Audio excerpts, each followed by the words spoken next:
Do you want to start off or should I just jump in, Sasha? Oh, yeah, sorry, go right ahead. Okay. All right. Hi, everybody. I'm delighted to see so many of you. My name is Fran Bernstein from NYU, the Slavic Department, and the Jordan Center. And I am one of the co-conveners of Health Matters, this interdisciplinary series devoted to health in Russian history, imperial Russian and post-Soviet history, along with Michelle Rivkin-Fish and Melissa Miller. We have a couple of meetings during the semester, and we vary it so that talks are coming from the humanities as well as the social sciences. So our next talk, let me announce that now, will be taking place on December 1st, and that will be Julie Sutton Maddox. And the title of her talk is Science Has Moved On a Bit, Surgeons and Modernity in Interwar Russian and Czech Writing. So again, that will be December 1st, and there will be a couple of lectures in the spring as well for you to look forward to. I am delighted today to introduce Matt Romanello, who is at Weber State University and a wonderful historian of medicine. And we're so lucky to have somebody working on the period in history that he works on, because he often is a lonely voice. So we're delighted to have him be part of this series. So Matt is chair and professor of history, as I said, at Weber State University in Ogden, Utah. He is the author of 3 books: Europe's Laboratory, Climate and Health in 18th Century Russia, Enterprising Empires, Russia and Britain in 18th Century Eurasia, and The Elusive Empire, Kazan and the Creation of Russia, 1552-1681. He is also the editor of 6 volumes, including the forthcoming A Frozen State, Experiencing Cold in Russian History and Culture, which he's editing with Allison Smith and Trish Starks, that is scheduled to be published open access next May at the University of Toronto Press. And we will disable chat during the talk, but do please take notes because we will be opening up for questions at the conclusion of Matt's talk. So Matt, take it away. Thank you. And thank you to everyone who helped organize this, and thanks to Fran for inviting me. I'm going to start, as I sometimes have, with an apology. I'm trying to talk logically about my most recent book that's coming out this month, Europe's Laboratory. But to make sense in 45 minutes, I pulled out one thread to talk about public history in the 18th century and the way that's conceived and some of the challenges that Russia confronted. The reason why I'm apologizing is that it's very likely I'm going to go off script and talk about some other part of the book that I may not have intended when I plotted this out. So if I get a little digressive, I hope you can bear with me. I'll have a point by the end that I hope to get to before I'm done. Just to orient everyone to be thinking about public health, I just wanted to start with sort of a classic quote, the way that it's conceived of, from George Rosen. Rosen is a really key figure in the history of medicine in the 20th century.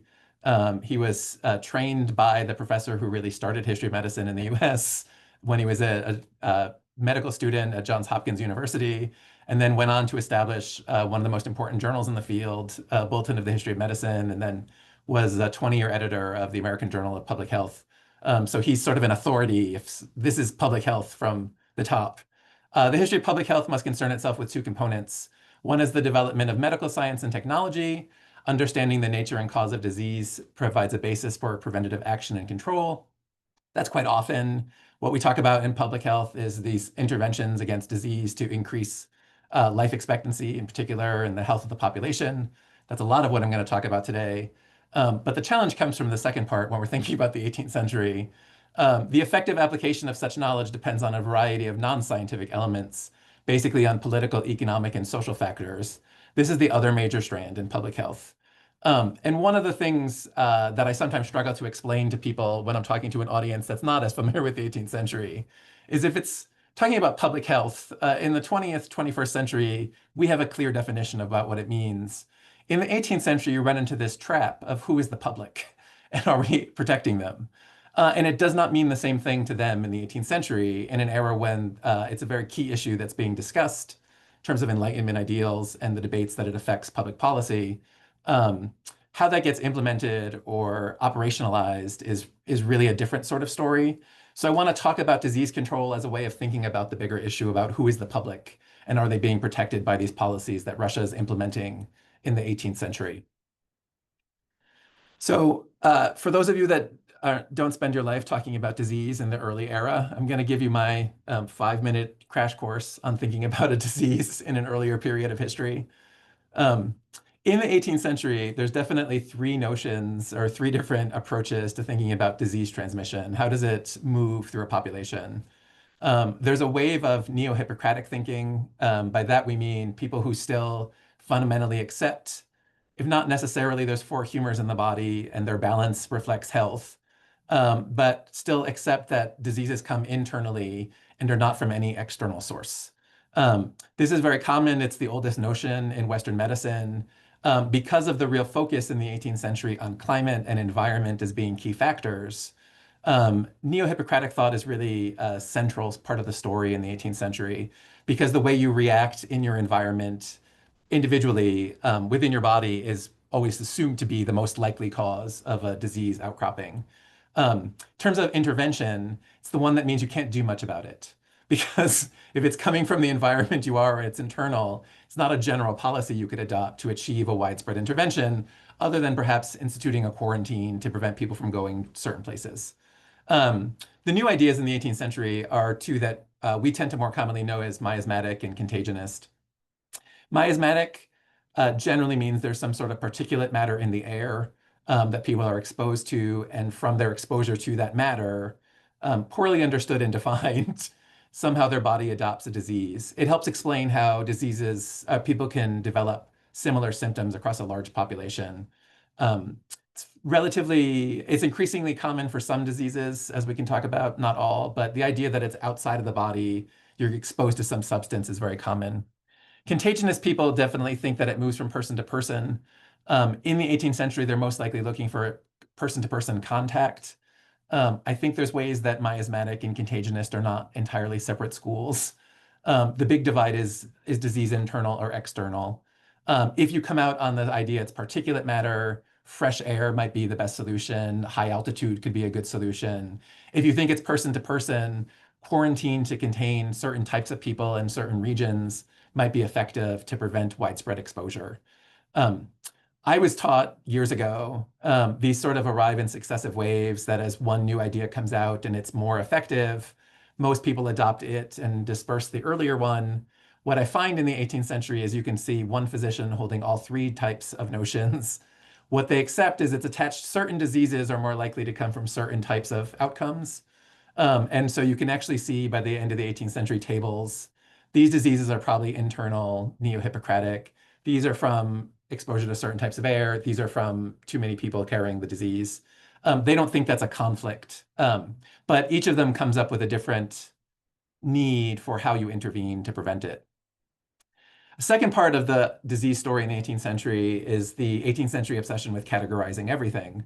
They do that for plants, animals, in a variety of systems that are developed, but it also happens for diseases itself. Categorizing disease as a field of study is known as nosology. The authority we associate with it when it starts is an English physician at the end of the 17th century. His ideas get adopted and spread and dispersed throughout the medical curriculum in the 18th century, and the system gets revised. I can, with confidence, tell you that there's no person carrying an MD in Russia who wasn't trained as a nosologist. They tend to associate generally symptoms, give you categories of diseases, and they need to be responded to in a similar sort of fashion. And they have big categories. The one that's the most problematic in the 18th century is fevers. Fevers is a category of disease. It shows up for a wide variety of problems, but they think about it as one problem that exists in the way that they've established that category. A second part of the categorization issue, which starts back with the man who first talked about this idea, is seasonality, which becomes really important in the 18th century. On one hand, seasonality is exactly what it says. certain diseases are associated with certain seasons. They're more likely to crop up at certain times of the year. However, as that goes on, and people add and contribute knowledge, it becomes more sophisticated over time, which makes it, on occasion, difficult to talk about. You start to see discussions of hot and cold diseases. You can think about that also as summer diseases and winter diseases, which are more likely to arrive when the temperature is certain types. Um, when it comes to different types of outbreaks, some are naturally going to occur in the right season. Um, Influenza is a winter disease for most people. That makes it a cold disease. But if a disease arrives and it's out of season, that actually is going to be more risky. And so some of the schemes you can talk about, and this crops up, something like consumption tuberculosis is fine if it occurs in the spring. It's very dangerous if it occurs in the fall, because they have an idea, conception about where it should be occurring. And so seasonality sort of becomes this guide to when and where diseases will crop up. And if they're in the wrong context, if they're in the wrong place at the wrong time of year, they're far riskier. Um, we would call those pandemics or epidemics. For them, it's out of season, and that's the challenge. And what I hope to get to today as I talk through this is just thinking about what was Russia suited towards treating and what were its particular challenges. Because that's how they start to divide where do we need to intervene and where are we already adapted and protected. One thing I want to mention, because this is really essential for thinking about Russia and cold diseases, and the image, by the way, comes from the Napoleonic arrival in Russia. Which is a series of images about the French army slowly dying. I'll have a couple of them. But cold diseases are associated with putrefaction in the 18th century. Putrefaction is when the substances in your body putrefy and create illness. The basic concept is in cold weather, your pores are closed, so you don't naturally release what should be leaving your body. You keep it inside. As it stays inside for too long a period, it alters and becomes risky and causes disease.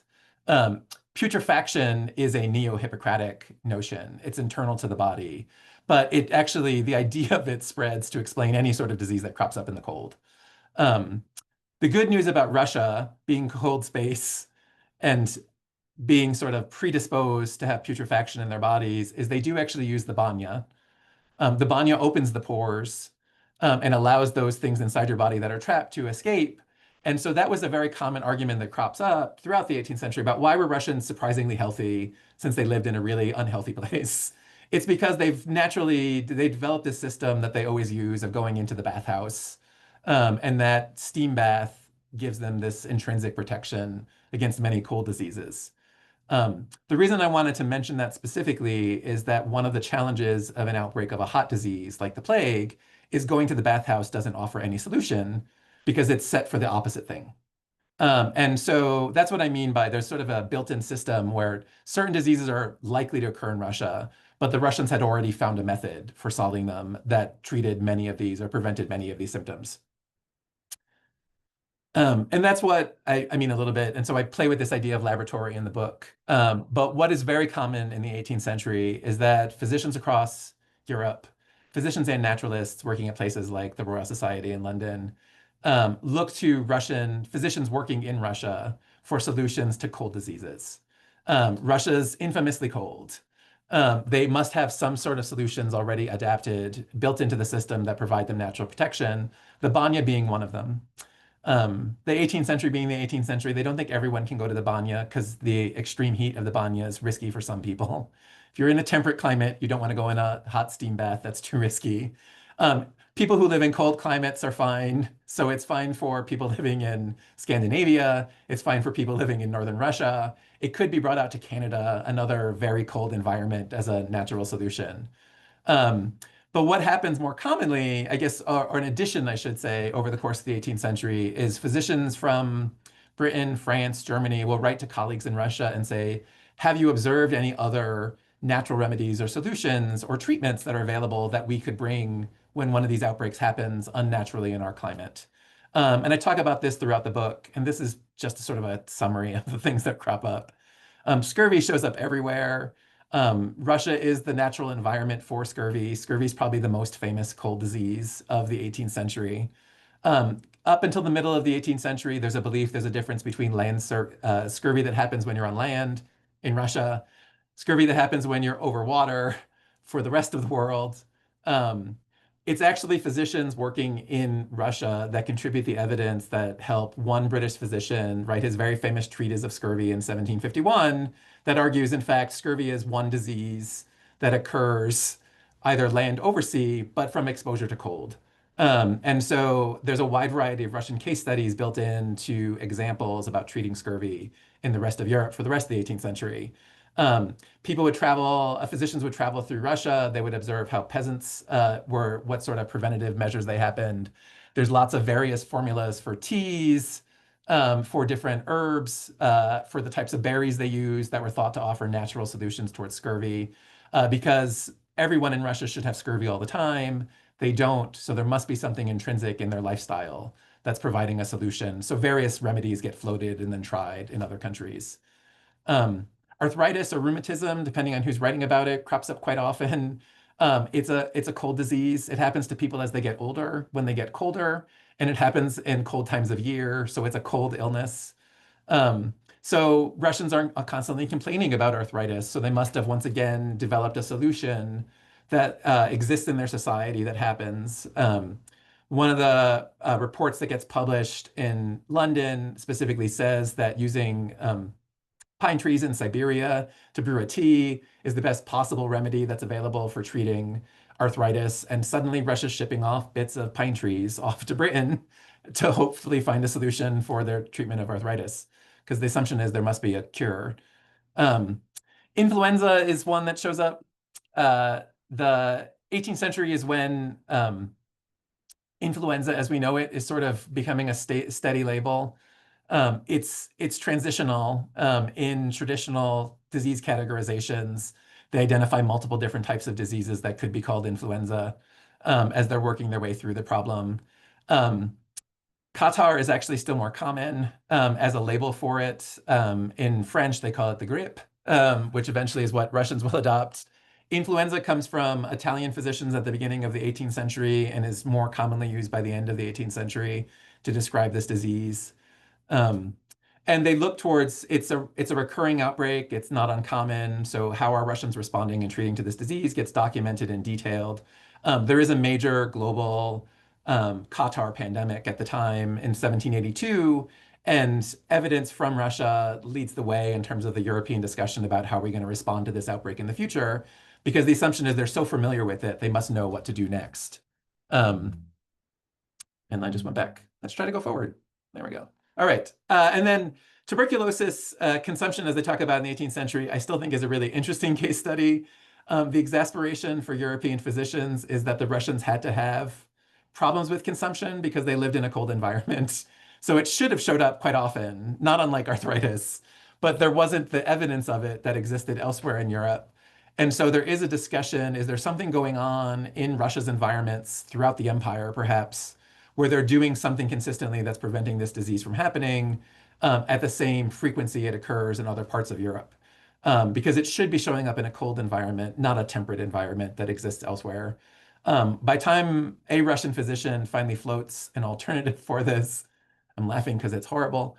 Russia develops the tar cure, which is tried throughout Europe in the 18th century, which is that you boil a pot of tar in an enclosed room with the patient who's suffering from consumption. The tar goes into the air, coats their lungs, and alleviates their breathing symptoms. It's thought to be really healthful. It's not. There's a chemical in the tar that's naturally occurring that provides a lightheadedness, which tended to make people pass out. And so it looked like they were restful sleep, I guess, naturally sleeping in a very restful manner while they had actually been forced to pass out. But that is a way that Russia produces a cure. I can say, at least in that specific instance, it's arriving in the 19th century when that's offered as a cure. There's a little bit more cynicism about the risks of Russia's cold after the destruction of Napoleon's army. That discussion, they do try pilot projects in Berlin, in London, based on the Russian treatment, but it's generally dismissed as too risky and not actually generally beneficial for health. So they eventually come up with a different argument, and that's when they start to get very focused in the 19th century on proving that Russia may be cold, but it's not the same sort of cold that exists elsewhere. And it's because it's a dry cold, not a wet cold, is always the argument. Anyone who's been in Russia, I think, might refute that idea that it's a dry cold consistently in Russia. But that is, they're trying to find a way to explain the oddities over time. But the process itself, we're having a struggle with a disease that we think of as a cold disease. What country can we write to better for more knowledge about cold diseases than Russia? Um, all of those diseases get identified as part of Russia's disease burden in the 18th century.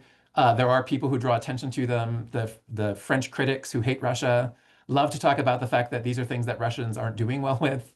The most famous critic in the 18th century, Shapdatrosh, says specifically scurvy is going to lead to the total depopulation of all of Siberia. However, these are the things that, for most people, because Russia is a successful expanding empire and the population is growing, they must have solved. So they look to them for cures. So in terms of public health, when does the state need to intervene to increase the population? These are sort of the safe diseases. These are the ones that Russia must have had something figured out about. There may be debates about whether their cures work elsewhere, but there's confidence for most people that these are things that Russia did intrinsically well, essentially well. What I want to talk about today is the other part of it, where there may be more of a struggle about whether they treated it or not. And I'm going to start with the good part of Russians' public health in the 18th century, and then we'll talk through some of the other ones along the way. So public health, as I started out, has two parts of the story. There's disease intervention to raise the general population level, and then there's also the government social issues. You can see a little bit of that right at the start. The turning point in Russia in the 18th century is for Catherine the Great's government. Catherine's very focused on health when she arrives in power. It still bothers me that Catherine is this turning point because my previous book argued Catherine doesn't do much for economic changes, but she does a significant amount for health changes. So one of the first things that gets passed after Catherine takes power is that there is a revision to the medical curriculum. Russia does not produce an MD until the 1790s, but Russia does train its own surgeons. The majority of medical practitioners in Russia, at least on the government standard, on the government payroll, are surgeons. So their curriculum that's being taught in St. Petersburg and Moscow gets revised, and the revisions in the 1760s include adding a new course on obstetrics and gynecology, which is obviously very important in terms of the long-term success of increasing the health rate, the birth rate is going on. On one hand, you might think the 1760s seems late for any interest in obstetrics and gynecology. On the other hand, I'd like to say that that's when it's happening in the rest of Europe as well. These are new disciplines being taught at the medical curricula across medical schools in Europe. So Russia is actually doing it at the exact same time that it's happening elsewhere. In fact, the person who writes Catherine's revision to the medical curriculum is not a physician. He's an Anglican pastor. And so he has to rely on his colleagues at the University of Edinburgh for advice about what should be in Russia's curriculum. And Russia adopts University of Edinburgh's brand new curriculum with obstetrics and gynecology at the same time. After that change is passed, Russia actually hires its first two physicians who are trained in obstetrics. So they get brought onto the staff to teach this new science to help with the birth rate. And it's one of several changes that Catherine puts in place to worry about, or at least improving the birth rate. Another change that comes from the Academy of Sciences is they sponsor a new publication program. Money is put into hiring translators to translate medical texts from German and English and French into Russian. The majority of MDs working in the empire speaking German or English, but all those surgeons are mostly born inside Russia. And so it's taking the latest medical knowledge and information and making it available to that group so that they're getting the latest information. That's the first time really the second text ever published on venereal disease in Russian gets published under this new publication program. But it's just an overwhelmingly huge mass of knowledge that arrives. They go from having really dozens of medical texts available in Russians to hundreds of medical texts available in Russian in just a few years. So it's a fairly significant shift in terms of the amount of information that's available in terms of improving health. Catherine also invests in new hospitals. Peter the Great had established hospitals at the beginning of the 18th century. They were for veterans, either for the Navy or the Army, pretty much exclusively. Catherine's government at least starts to open hospitals that are open to the public. That includes the very first venereal hospital in Russia as a specialized clinic. Again, you might think Russia seems a little late to be concerned about venereal disease with just one hospital available in the 1760s. However, Britain only has two in the 1760s, so they have half as many, but it's one less.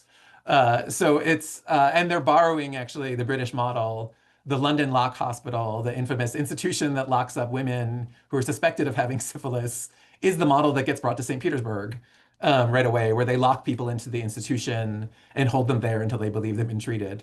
I'm not sure how effective as a treatment that was, but in terms of how do we intervene in public to try to improve the quality of health, they're doing as much really as being offered in other countries in Europe, really in that same era, and that's a change, and it's progressive for the time. The one thing I think that's always a factor, which ends up I talking about, is if we think about the scale of the Russian Empire at any point in its history, but in the 18th century, um, much of its interventions are focused, as we might expect, in the capitals. It's always first in St. Petersburg, and then it comes to Moscow, and maybe not anywhere else. And so you can talk about how effective is it to be doing these sorts of interventions in a localized community.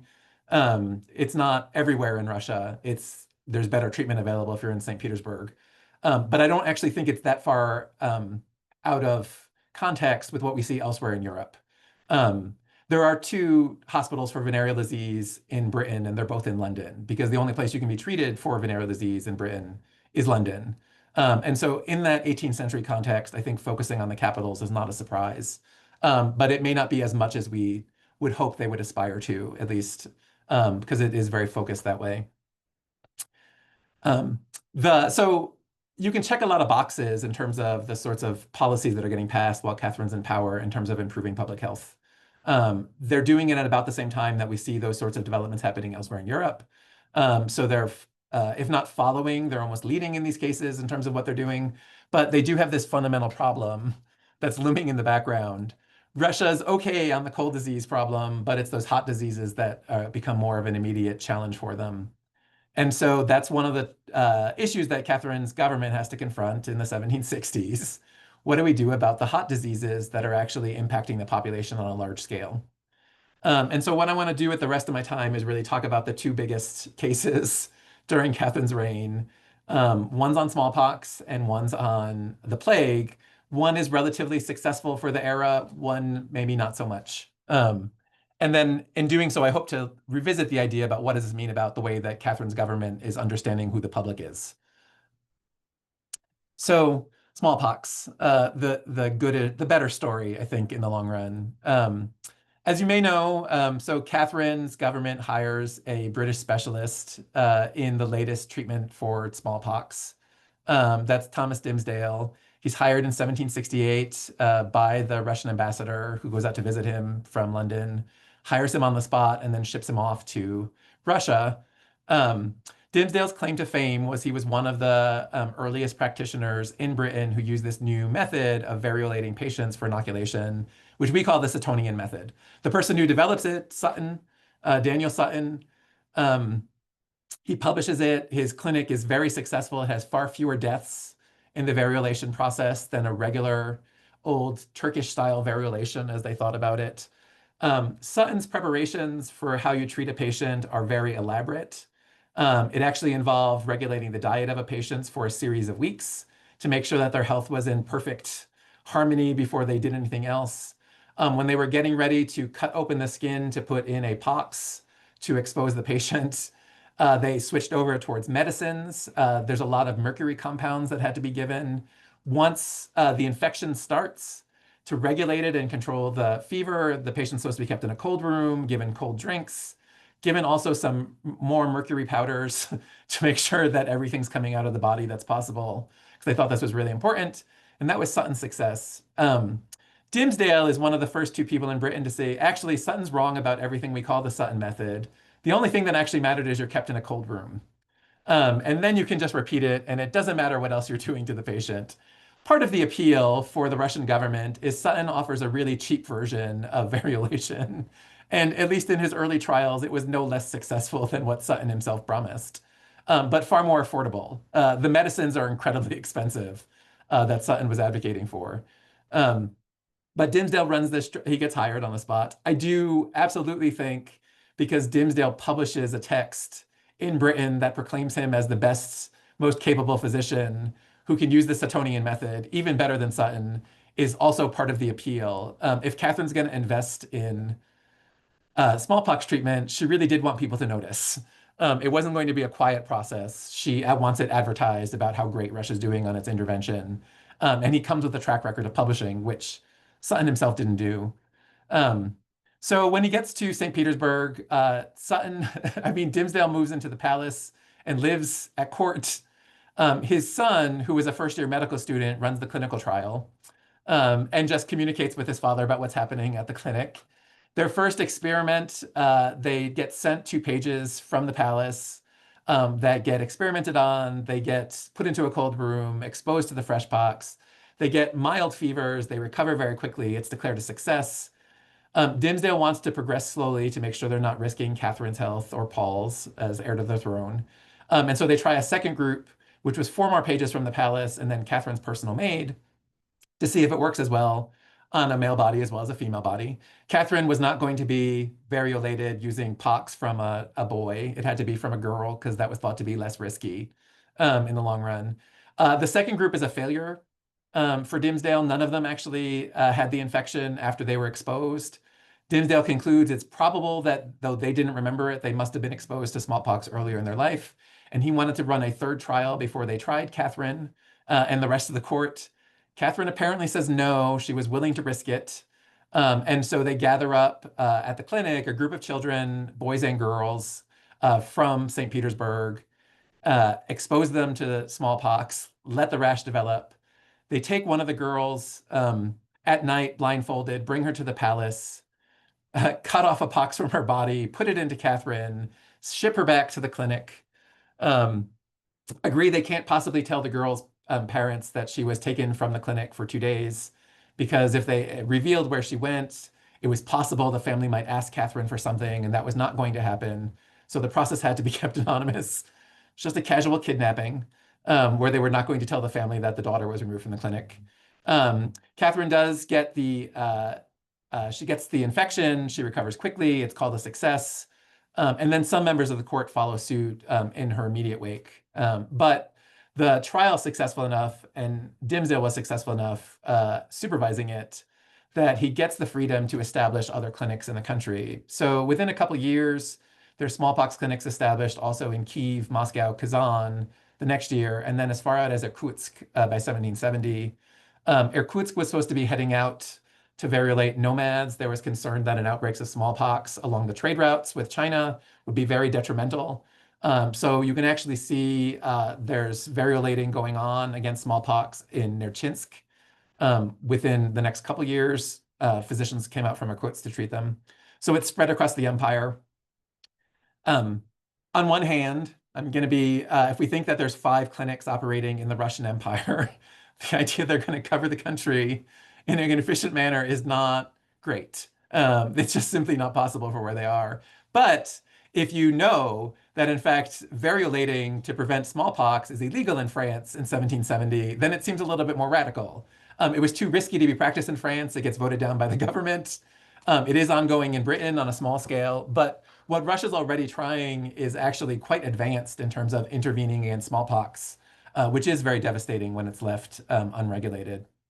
Catherine's government goes so far in October of 1787 to pass a law requiring universal inoculation for the entire empire. I'm not saying they did that in 1787. I'm saying that's the law they pass, because again, the logistics of the issue is actually quite a challenge. What I want to highlight before I move away from this is this narrative that Dimsdale writes when he gets back to London about how amazing this trial has gone. Because it does really reveal what he thought he was there to do in a way that some of the discussion about it loses later. So this is from Dimsdale's narrative about his experience in Russia. The child from whom we were to take the matter for inoculation was rather full of smallpox. The kind was favorable and distinct near the time of maturation, but he was gasping for breath from the very great heat of the room. So variolating to inoculate against smallpox means you need a patient who is currently suffering from the infection. You needed what they thought of as live or fresh pox that you would take off the body, while it was still full of pus, and that was what was getting inserted in the other person. Um, a, a Suttonian physician, if they're following Sutton's method, would try to take a needle to extract the pus from the pox. The earlier method was to just take a whole pox and put it in. It can't be dried or preserved. It was thought to be not effective at the time. So part of the way that you generate material to use to inoculate other people meant you had to find an outbreak currently ongoing and harvest pox from those children who were thought to be safer than taking it from adults. So in this case, Dimsdale's son gets a report that there's an outbreak inside St. Petersburg. They take guards out to go and invade the home of the family that's suffering from smallpox and then go into the room with this child and then use him as their case study. That's who they're going to take pox from to take back to the clinic to treat other people.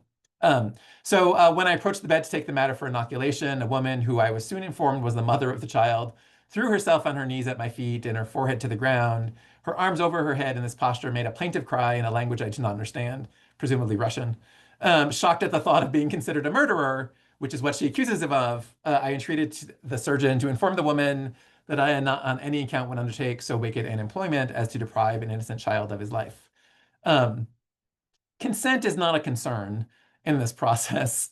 Dimsdale's clinic in Britain, Sutton's clinic, the models for this, the British tradition is you buy an orphanage and expose the children in pairs towards the disease to keep it fresh. So there's always a fresh supply. You have to expose them in pairs in case one accidentally dies from the treatment so that you could still keep the chain going as you moved it around. In Russia, Dimsdale relies on Catherine's authority over her subjects to just give him people to experiment on, and then uses the guard from the city to actually go in, invade people's homes, and then take what they need. In this case, they also take the child back to the clinic with them so that they have enough material to expose the others with the freshest possible supply. The children are not, the pages, the maid, the children that are exposed, they're not the concern. That's not the public that Dimsdale's treating or what he's concerned about. Dimsdale's only patients is the court. And that's actually one of the things that tends to be missing when we think about this process. Dimsdale himself, in his tracts on inoculation, talks about his plan for how Russian as an empire could be inoculated. He wanted something far more ambitious than establishing a few clinics in major cities to replicate the process. What he wanted was Catherine to send out the army to go around the countryside. They first had to conduct a complete census, so they had an accounting of where everyone lived and where they were and whether they had suffered from smallpox before. Anyone who had not been was supposed to be rounded up, held at gunpoint, very elated, and then let back home. And that's the one way they could guarantee that everyone had been treated, by just using force. I don't think when we think of public health necessarily, we think about the force element that was required in the 18th century. Catherine she's not concerned about the health of the public as a sort of the public interest. This is what she can do to the public to impose upon them her ability to manipulate bodies and control them. And that's quite common in medical treatments in the 18th century, and it's kind of missing in the discussion. The papers that reward Dimsdale for his great service to humanity, which is why he becomes a count in Russia, talks about how this is the greatest thing that humanity's ever seen, that he's introduced this method and put it in the public, and it's improving health, without talking about the process by which they do any of that, which requires them completely violating people's rights and ignoring the rights of their bodies in particular. Now, I understand that's my modern perspective. We arrive at a very different expectation about having control over our bodies to a degree that's entirely absent, but it's absent in their notion of public health as well. What they mean when they talk about health is not the same way that we mean about it, what we talk about. And one of the great opportunities for someone like Dimsdale in Russia is that Catherine can order the public to do as she sees fit, at least from his expectation. And he's expecting she will do exactly that. There's no reason why she wouldn't send out the army to invade the countryside and round up people and force them into a medical treatment. And that's the good story. This is the not good story. There's another health outbreak that follows quite quickly. Smallpox was a known burden that existed everywhere, but there is also an outbreak of the plague that follows shortly thereafter. Plague comes over the border from the Ottoman Empire during the Russo-Turkish War that's being fought at the same time. It comes through Moldova, through the army. There are documented cases inside Ukraine by 1770. The Senate has to issue a public announcement in St. Petersburg in 1771. They acknowledge that the plague has reached Russia, the Russian Empire, but they deny, in fact, it's made it as far north as Moscow, specifically because there was rumors floating in St. Petersburg it had, because people were talking and communicating. There's the trade routes, there's the exchanges, there's family members, news was spreading, they were trying to shut it down. Um, the public announcement that they're definitely, yes, plague has made it into Russia, but not as far north as you think, came out in that spring. And you get these start to be equivocal statements about what's going on. So this is the report that the British ambassador provides to his government about what's going on. He says there's a very ugly, malignant, if not pestilential fever broke out in Moscow. The court confirms it's not plague, so there's no reason to doubt them. There's just something else going on that they're not talking about. There's the plague here, but not over here. There's just a different disease that's not as risky. This is the game they play throughout 1771, trying to say it's not happening, because the plague is perhaps the most infamously hot disease, which Russia's not suited for. By the end of the fall 1771, the Russian government does formally acknowledge that the plague did make it to Moscow, to the court, to St. Petersburg, but it's only after it was contained and they had come up with a new treatment plan that they could put all their stakes in. Oh, it had happened, and this is what we did about it because we're very good at intervening in public health. What I'm interested in is the process in between those two events. When they first deny it to when they finally acknowledge it happened, I think there's a progress that you can talk about that sort of reveals their understanding about diseases. Denial's pretty strong and continues throughout the year.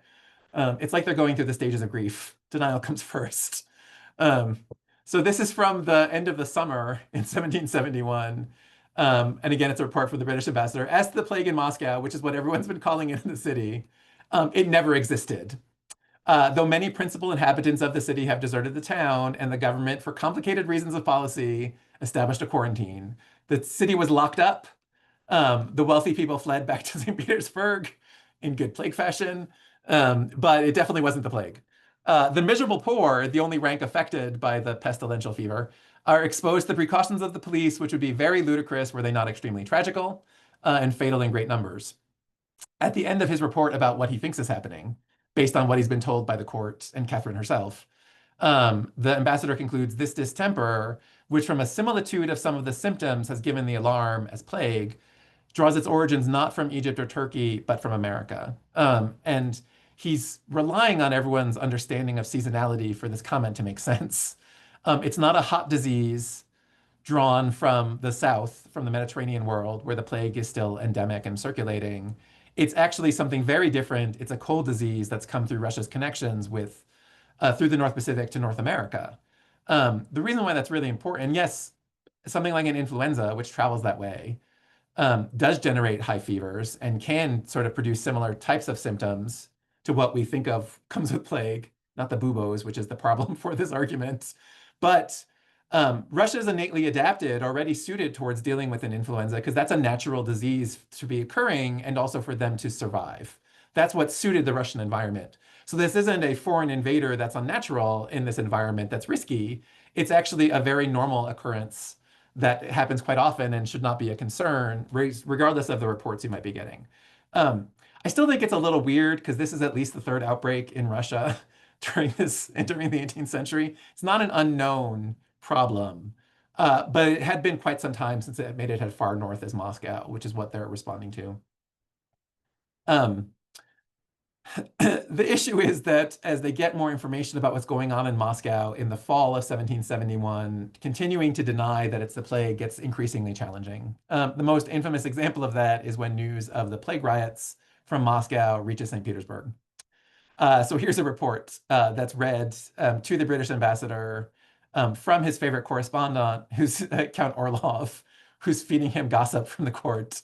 The people took the alarm, cried out at the archbishop was robbing the church and guilty of sacrilege. In the morning, they marched to the monastery where they found the archbishop celebrating mass. They waited till it was over and even till he had consecrated a priest, after which they tore him from the sanctuary, put him cruelly to death by blows given at considerable intervals. Then they destroyed all the pest houses of the police, turned out the patients, swore destruction to all physicians, surgeons, etc., and buried the dead in Greek churches. A body of troops was marched against them. They stoned the commanding officer. They were fired upon and dispersed after some hundreds were killed.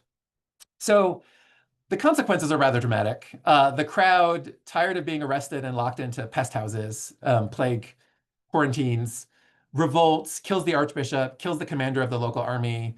Catherine has to send in troops, including Orlov, to go leave the city to reestablish order. That's still in an era when the government officially denies that this is the plague. This is people responding irrationally to something they should be more familiar with. Um, it's not really until the end of the year that the court finally acknowledges this definitely was the plague, as you've been hearing all year long. We concede this is what happened. So there is no doubt that the Moscow distemper is the true Levant plague from the south, hot disease that has spread to so many places in the neighborhood and to many towns upon the Volga that although it seems to be almost everywhere extinguished and will so for the present be universally entirely so, there is a great danger that by cloths, furniture, merchandise, and by persons, should it appear again when the weather grows warm, the seasonality part, the winter gets rid of the plague, the summer it will come back. The infection may be carried unless prevented to the seaports of Russia. The reason why the government admits that, yes, it was the plague, we've contained it, we're safe in the winter. And here's the good part. And part of this document leaves with their new treatment they developed. The city physician in Moscow developed a preventative powder, as he called it, which is a concoction of some things, which includes mercury and pine trees ground up. They love pine trees to fight the plague. That's been since the 16th century. Came out of Italy. It's sort of well known. But they develop a powder, and they ran an experiment to see if their preventative powder worked. They take some of the people who were sentenced to be hanged to death from the plague riots, locks them into a special cell in which was 12 patients. The cell only contained bedding, linens, and clothing from people who had died from the plague. And then they waited to see what happened, having treated the patients sentenced to death with the preventative powder. The idea was they'd either die from plague or they'd survive and then get hanged. So no harm, no foul in terms of their fates. They're still going to die. But they report tremendously successful that in fact no one showed symptoms of the plague, so the powder must work.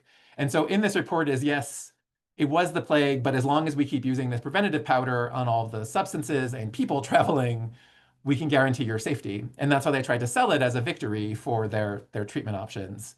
Once again, not particularly concerned about the human experience in the plague, either for the people who lived in Moscow the entire year, who they did a variety of things to over the course of the year, or the patients that they were not going to kill by hanging, but instead thought they could expose to a deadly disease and let them suffer that way. They don't see any difference in that process. They were people who had no rights to object, and they could be used for medical subjects. I think that's why you have this weird process going on in terms of surviving plague. And this is why I talked about Outlasting Plague as the title for this talk. They don't actually come up with a successful intervention during the experience of the plague. They try quarantine several times. It never seems to contain it. They don't actually know what the transmission vector is. They spend a lot of time denying it's the plagues in hopes that no one connects the dots, and then basically putting all their hopes in a weather change. They accept fundamentally that plague can't live in Russia during the winter. Plague is a hot disease. It's an issue in hot climates and hot weather. Cold will kill it. If we just wait our way out till we get to winter, it'll go away, and then we can continue to deny that it ever happened. The only reason why they finally admit that it actually happened is because they had a treatment that they could offer so they could turn it into a public health story.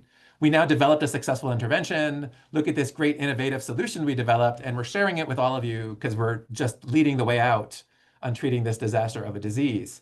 I think that doesn't conform to what we'd like public health to be.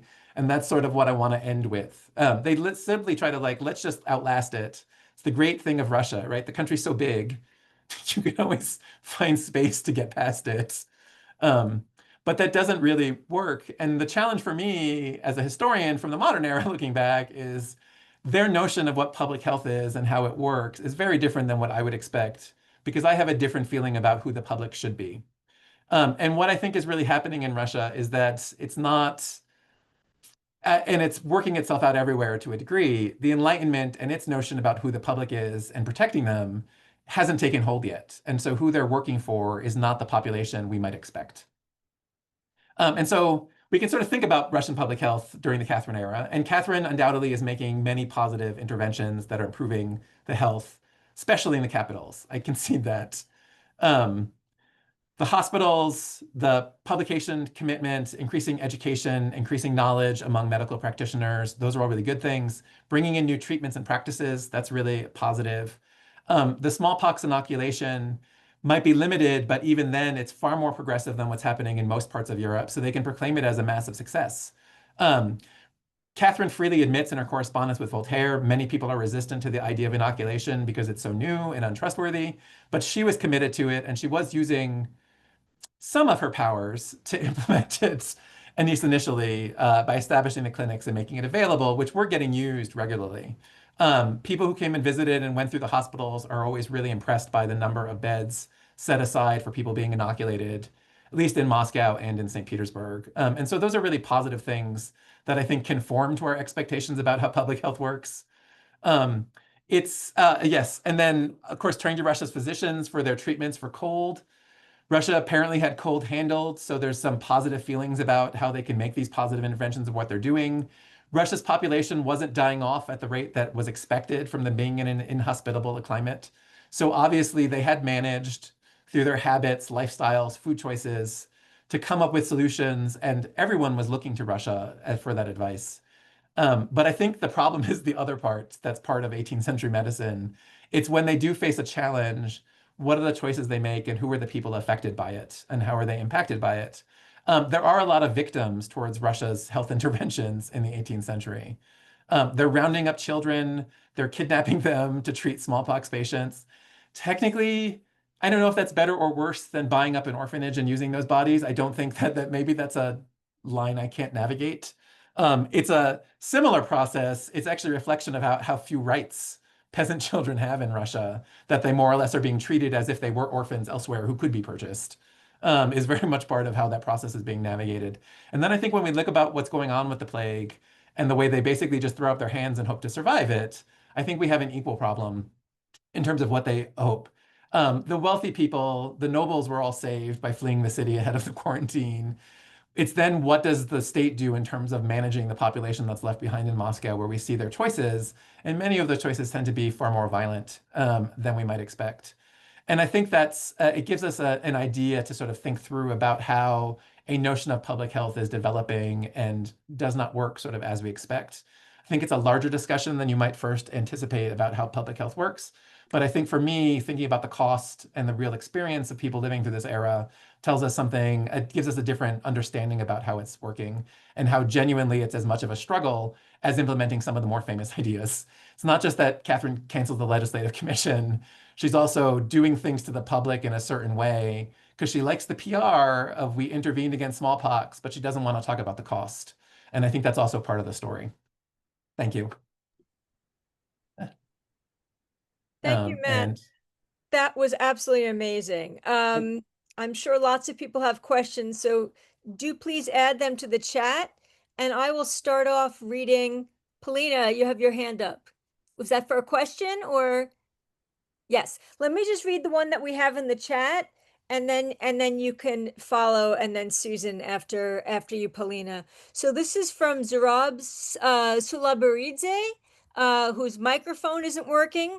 Okay, so thank you, first of all. Of course, you know that Georgia participated in the Russo-Turkish War of 1768 to 1774.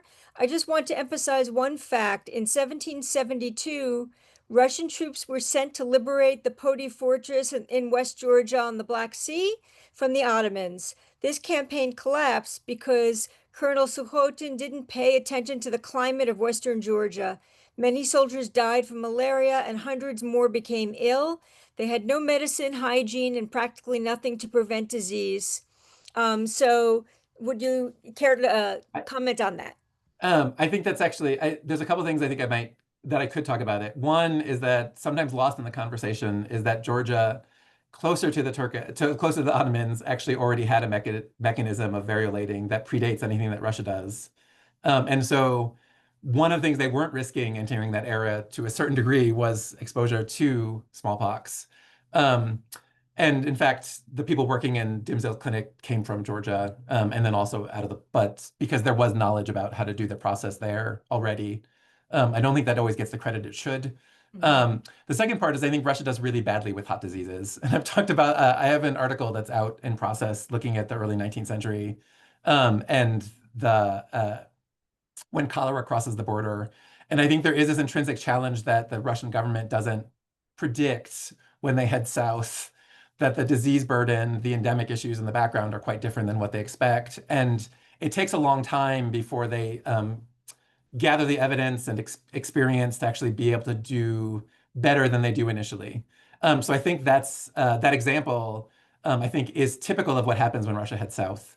They run into changing the climate, changing the environment, exposes them to different diseases that they're not prepared for conceptually because it is beyond what existed. And so I think that's just part of that longer process. And it is one of the challenges even of conceiving Russia as a cold space is the empire is not cold. Like the empire is massive. It's an enormous array of climates. The 18th century is basically a continuous scramble to try to account for the enormous differences that exist from north to south in the empire, because all those things are changing. Very much the way that people write about the empire sort of normalizes Moscow and St. Petersburg is what if that's the experience everyone has. But I think that just highlights there's a lot more going on when you start to look outside of the center. Right. Great. Thank you. Polina, would you like to ask your question or would you prefer I read it? Maybe I'll just go ahead and read it. Okay. Thank you for the talk. Continuing the investigation on who the public actually is. In your research, did you encounter any discourse that framed disease or these not inoculated through metaphors of otherness or threat to the collective body? I'm particularly interested in whether the expansion of the Russian Empire influenced how inoculation was conceptualized. For instance, were there references to foreign disease vectors, anxieties about border populations, or language that positions certain groups as endangering the imperial body politic? I ask because later, like for example in Chernov's Sakhalin Island, these motifs do appear, this sense of defense against an enemy threatening the social organism. I wonder whether these militaristic or collectivist metaphors appear in your sources, and if so, whether they mapped onto the empire's territorial or ethnic boundaries. That is a great question, and I'm going to be very equivocal. No, they don't, but yes, they do. um, it's the unhelpful answer I can give. Russia is aware that when they get to the borders, things get risky. So they established a quarantine system against all foreign travel in Astrakhan in the 1730s. Astrakhan, in Russia conception of its space, is the entry point from all of Asia. Uh, so you can't enter into Russia, European Russia as we understand it, without actually stopping and quarantining for a set period of time in Astrakhan because they are concerned about infectious diseases crossing the border and exposing their population. So that predates everything that develops eventually in the Black Sea by some decades. Um, but it's also, but it's not particularly linked to one ethnic group. It's the risk of Asia writ large, which for Russia in the 1730s, 40s, 50s is the Ottoman Empire out through China. That's all Asia as one big block. You can see when they do something like when they start the bigger campaign for smallpox variolation, the Irkutsk um, uh, clinic for smallpox variolating is specifically designed to treat nomads to preserve trade coming through from China. That's why they also end up with an outpost in Nerchinsk. They see China as an entry point for diseases that are risky that they're trying to control to protect that trade. And so they go and specifically target at one point the Yakuts, they go after some Bratsk Tatars. They have groups in mind that they think are elements of risk.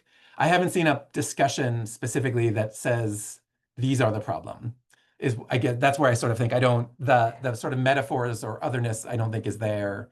But they do have a sense of what is us, and that's European Russia, and then where are the risks coming from outside. I think that we can see that early, at least as early as the 1730s. Great. I'm going to take these, I hope, in the order in which questions were asked. So Susan, that would be you next. And Sasha, we need to, thank you. Great. Thank you, Matt, for a great talk. I kind of about popular reacts to this health initiatives. So Susan, you're fading in and out. Can you maybe start again? sure, is this any better? Yes. Yes. A question about popular reactions.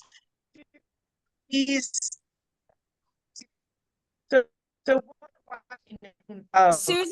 Susan, I, we've lost you again. yeah. Maybe you can write it out in the chat. will do. Okay, great. So let me move then to Maria Bratishova.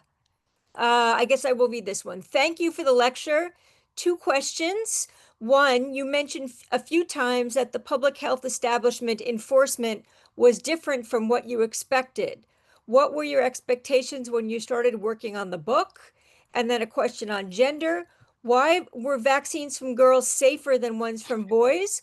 Also, have you had a chance to compare the health policies of male versus female rulers? Oh, that's actually that's a genuinely I'm excited by that question. That's fun. So I'll start with I think I'll be very honest that when I started the project, I wasn't thinking about having worked on public health.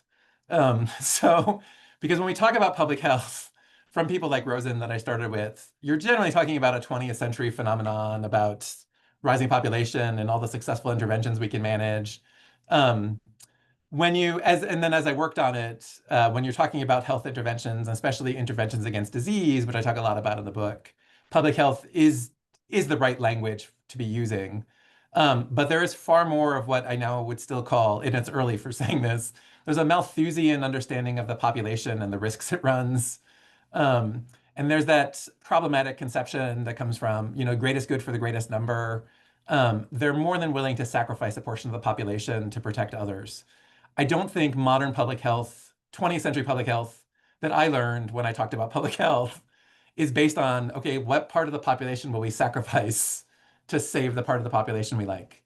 In the 18th century, it's very, I want to say, instrumentalist that way, that they're understanding we want to save the parts of the public we like, and we are okay with sacrificing those that we don't because eventually someone like Malthus will give us a justification for why we can eliminate them. And I think that's where the gap comes from. And so one of the issues as I've been working on this project is I might sort of start calling it public health because I'm talking about disease intervention, but I really have to be clear, like, oh, it's not the sort of happy version of public health we try to talk about in the 20th century. It really is still based on a limited conception about who is public, who is part of the public and not. They don't use that language. They don't ever say we're talking about the public. But they are making a set of choices about where their focus is on who they're treating and and then they have no concern about the people that are being sacrificed along the way. And the first time I started to encounter those narratives, I was genuinely shocked. As I've seen more of them, I just accept that is part of the way that that's the world they live in. There's part of the population that's not worthy of our conception or concern. The gender issue, I actually never thought about it between being a man. So I think there's two parts of that question. The concern about whose bodies you're using to take material from to expose people still comes from an older neo-Hippocratic humoral balance. Men's and women's bodies were intrinsically different in terms of the balance of their humors. Men's bodies tend to be hotter, women's bodies tend to be colder. The least risk is from going from a similar body to a similar body. Dimsdale actually really didn't even not want to use just maid for Catherine. His preference was to actually find an aristocratic girl because he thought that her body would be closest to Catherine's in terms of its nature. Because he wanted the closest he could match because he thought that the exchange from one to the other would do the least risk. Because if it was generated on a hotter body, that would be intrinsically riskier. So Catherine and Paul don't get treated from the same, I want to say subject, but patients. They have to come from different people because I thought that was healthier at that time. You don't necessarily see that same kind of discussion about the gender or the sex of the people that are using it. If you go to one of the clinics, the pairs can be same sex or different sex depending on what they're generating. But Catherine is Catherine. She's the person paying for the process and making sure that she has the best possible outcome is Dimsdale's really only concern when he goes there. And I should say it's not only Dimsdale's concern, it's the British government's concern. They're watching, they're getting daily updates for fear that something disastrously could go wrong and that they would end up in a conflict with Russia for what Dimsdale does to them. So it's a public moment, I guess, in that sense that everyone's watching it. In terms of men versus women in charge of the country, there's ways that you could argue. Well, I don't even know that it's really confusing because if I think about the 18th century, it is women in charge of Russia. Catherine does a lot in her first decade in terms of public health. Um, but it's the third revision to the medical curriculum that happens in the 18th century. The first happens under Anna and the second happens under Elizaveta. So that is, a succession, but you're also talking across 4 decades at that point, of women being involved. They don't invest the resources that Catherine does put into it. And I'm not sure it's not, my challenge is like, I don't know that I would say it's not just Catherine that's willing to invest in public health as part of her commitment towards engaging with the Enlightenment and its arguments about what should be done for the public. She's heavily influenced, I think, in some of her choices by the type of physiocratic arguments about generally increasing the population and how that's successful for the nation that leads her down this path. But I think in that sort of broader context, the sorts of changes Catherine's doing in Russia are also going on elsewhere. None of it's happening in isolation. We can see similar developments happening at the same time. Smallpox is a little bit of an outlier because when it's legal to variolate in Russia and in the Habsburg Empire and in Britain, it's illegal in France. But that's a French issue happening at the time where they don't ever accept the ways that the rest of Europe tried to recast it as not an Islamic practice. The Catholic Church exerts some influence over their choices, at least initially, when that debate happens in public. But I don't think it's I don't think it's a men versus women in charge. I think it's actually the shift that goes on generally in Europe in the 1750s and 1760s, that Catherine's arriving at the right moment for these ideas and information and resources to be available for her to act. I do think it's interesting. What would Peter have done versus what Catherine did might be a really interesting question to pursue, because there is no evidence that in his short time he talked about these issues the same way that she does. So maybe it is that role. It is, and maybe just one final note, I've rambled on. When Catherine talks about going into Moscow to take care of the people, it is from her maternal role in the empire. She does play up like, I care for my people because I am the mother to the country. And that language, of course, will be not available if someone like Peter had done it. So, but that's a fascinating issue to think about. Thank you for raising it. Great. I'm going to now read Susan's comment, and then Molly, will go to you next. What are popular reactions to these initiatives? Is there any suspicion about the fact that the doctor is not Russian? Is the brutality of the kidnappings, orphanage policy widely known? And are there folk remedies which people are holding on to, which leads to resistance to Enlightenment science? That's a really good question. And there's a couple different ways. The clinics, the short answer is no. No one's bothered by using orphans or forced people. Like, that's just life in the 18th century, unfortunately, in terms of what happens. That's just part of the process. You can see reactions to bodies elsewhere. The one time that I think there's a sort of public response to whose bodies you're incubating smallpox on to use is when it crosses, I don't want to say nationality, but at least ethnicity. There is a much greater concern about using non-white bodies for white people. That can generate a reaction. And so when the British get into India, that causes riots when they start to use Indian orphanages. And when the British try to ship Indian children off to Australia, there's an attempt to basically burn the ships when they arrive in harbor for fear of being turned into Indians. That does crop up when it's the same ethnic group. You don't see as public a reaction, at least immediately. There's no documents that I know of that look at what happens when physicians from Irkutsk go among the Tatars or out to the Yakuts, where you could sort of see similar issues about that. But there is some resistance. There is at least a note that probably the army is being used to round up people on the steppe, but the steppe's large enough that I don't know that's entirely effective as a mechanism to force them to be inoculated. So I think that sort of isn't an issue. The folk remedies, what I sort of have always emphasized is it's a dangerous distinction to draw between medicine and sort of folk medicine. When investigations are run about what's going on in the countryside, the physicians document everything, and then record it and share it and replicate it. The concern isn't that they're trying things or that there is another notion about how to treat medically. They just sort of want it verified in somewhat of a clinical context to confirm that it has the same sort of outcomes. Physicians are very willing to accept that various groups can have practices that work for them, and they should continue to do those things if they deal with the disease burden. They only step in if it's really like, are we taking this practice from someone in Siberia and then trying it in European Russia? Will it produce the same sort of results? And I think that's always ongoing. To me, Enlightenment medicine frequently means locking people into hospitals, and there is resistance to that. You do have documented cases of people trying to break out of the venereal disease hospital or break out of the tuberculosis trials, and are being prevented from doing that. There's a lot of force being used on those procedures, and that's where you definitely can see some resistance. The Russian government did not mind rounding up people in St. Petersburg and locking them into a hospital on the idea that was helpful for them. And so that can generate problems. But in terms of public discussions, you don't sort of see a bigger reaction, at least in that sense.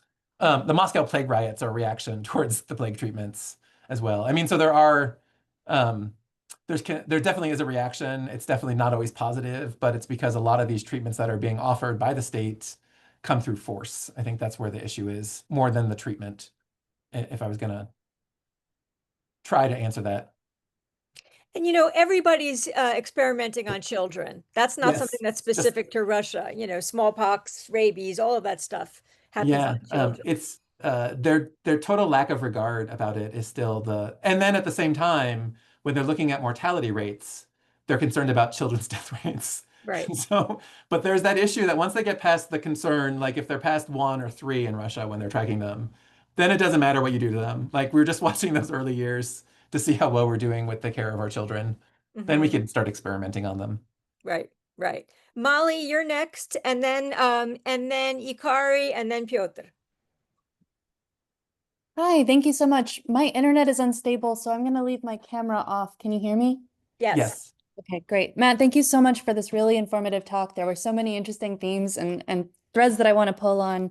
But I guess the biggest question that I have right now is you discussed the seasonality of diseases, hot versus cold diseases, and the notion that Russia was viewed as good at responding to cold diseases. They had built up these strategies. You mentioned the banya. Um, I'm curious, during the 18th century, was anyone writing about this like seasoning of bodies in Russia, Oh. like bodies specifically as opposed to diseases?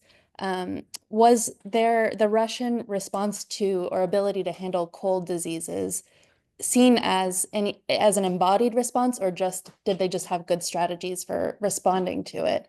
And I know you mentioned in your answer to the last question, like a British anxiety about moving to India and becoming Indian as they acclimatize to the climate there. And I'm curious if there's anything kind of biologically essentialist about Russian responses to cold diseases. That's a great question. It doesn't get called seasoning in Russia the way it does in the Atlantic in terms of going to get exposed to disease and have your body adapt. There's a conversation about hardening bodies in Russia. And that is actually thought to be the source of ethnic Russian strength. And that's generally about you subject people to the banya, but the banya followed by the extreme cold of either a cold plunge or throwing yourself in the snow. And with a recurring practice of that, eventually those bodies are far hardier and resistant towards the potential dangers than other bodies would be. And so very early on in the 18th century, you start to see conversations about Russian bodies being hardened or hardy. That goes on in the medical community, and they talk about that for the rest of the century. They think that's the secret to success. The challenge is that's not the challenge in terms of replicating that outside of the country is a different story, but whether that would be suitable. They know that practice and that transformation of the body works among a certain type of people in a certain climate and can be replicated and is successful there. But I haven't actually seen anyone try to run that sort of experiment on children elsewhere to see if it would produce that same sort of result. Um, And one of the criticisms of the people they identify as weak inside the empire, which is a big why does Russia expand so successfully? It's because most of the people in Siberia have intrinsically weak bodies. And so they're easily dominated. That's why Russia expanded so fast, is always the argument in the 18th century. And it's because they can't harden their bodies the way the Russians did. And so there's a gap in how they're suited. Um, on one hand, that's why they go to Siberia to run investigations. What are all the other therapies that they're trying out there to mitigate their disease burden? Makes them a fascinating source of study, where you don't see people trying to find out what are Russian peasants doing exact same model. So I do think that's part of the story that, yeah, they do have, it's not quite, let's send them south and expose them to malaria and then they'll be okay after they've gone through a quarter fever, the way you get in the Atlantic. But they do have there's a similar notion behind a lot of the medical discussions in the 18th century, at least in terms of hardening. Okay, great. I'm actually going to combine two questions from the chat and then Piotr will go to you. Recalling that you discussed the denial everyone had about these outbreaks, do you think that religion and superstition during this era played a part in shaping the public reactions to the plague outbreaks? And then another question from Jared Beitman. While tolerance of old believers was high under Catherine, did the members have a heavy pushback against the vaccine? Those are both good questions, and I don't have great answers for either of those. So what I've worked on and what I followed through is really the medical discussion about what's ongoing. Um, the and actually, Dimsdale's an outlier for complaining about superstitious Russians in his text, which I still find sort of fascinating. He's surprised that Russians were resistant to variolating. I think partially because he thought Catherine asked, everyone must love it. There is a general discussion that Russians are superstitious. There is a debate about whether they understand medicine at all that crops up on occasion. But the people that I talk about in the book are the physicians doing all these experiments, and they're generally really happy that they have the space and opportunity given to them by the government to run them. And Dimsdale's narrative there is really an outlier where he specifically talks about a response. I have never seen a single mention of old believers in any of my texts. Even though I know they are out there, they don't crop up, at least in a way that, and it's, yeah, and I guess taking a step back, what I'm dealing with in the book is the narratives written by these foreigners who were hired to come and work in the empire, some of whom worked for decades. One of them worked for almost 70 years inside the Russian Empire, practicing medicine. Until the end of the 18th century, physicians in Russia are all foreign. So their ability to talk with the public and gather information is always mediated through several layers, largely Russian surgeons who might be translating for them, but even then, maybe even more distant as they go outside. So their understanding about what's going on in Russian society can be very odd because it is largely removed. This is mostly about sort of policies being generated at the top, and then how they're passed down, but not following sort of local reactions to sort of see the other part of the story. I guess I can only say that I did read a really interesting manuscript not that long ago that's actually looking at local responses. And I'm hoping that it navigates its way through the publication process because that's like the other half of the story that hits those issues we're talking about. So I know that material exists. I just didn't have it when I was working on this. This is really about those physicians on the top. But I mean, those are great questions. Okay, great. And Matt has a meeting to run off to in 5 minutes. So Piotr, unfortunately, this will be our final question.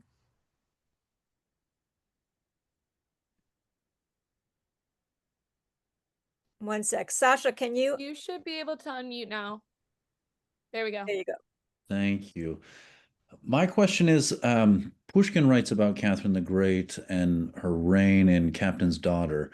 Is there any mention that you can recall? I don't recall this in the text, that there are characters who experience something like smallpox or any other disease, or is that something that, is not really part of his consideration until, I don't know, I mean, there's a conversation with Catherine the Great at the end of the text, and it's not the subject, except is there a consideration in Pushkin's text for any of these matters of disease? That is an excellent question. I haven't read Pushkin in 30 plus years, so I can't even begin to answer that question. But I think I mean, it's an interesting question to ask. I went through I have read stuff from Catherine. So I talk in the book about Catherine's correspondence with Voltaire because she's giving him updates about what's going on. She always has a very interesting version of events. Uh, I talk about Catherine's campaigns to get information suppressed that she thinks is not great. She sued people for libel both in France and London. But I actually don't know what Pushkin said about her, so I can't even start to answer that question, unfortunately. But I will definitely look. I mean, that would be really interesting to see. Mhm. Great. Well, Matt, thank you so much. This was absolutely fascinating. And obviously, we could have gone on and on with questions. Everybody, Matt has provided the discount code for his book. So get your library to buy it, or you buy it. Somebody should buy it. And we will see you back here on December 1st for the next talk. Thank you so much, everyone. Take care. Thank you.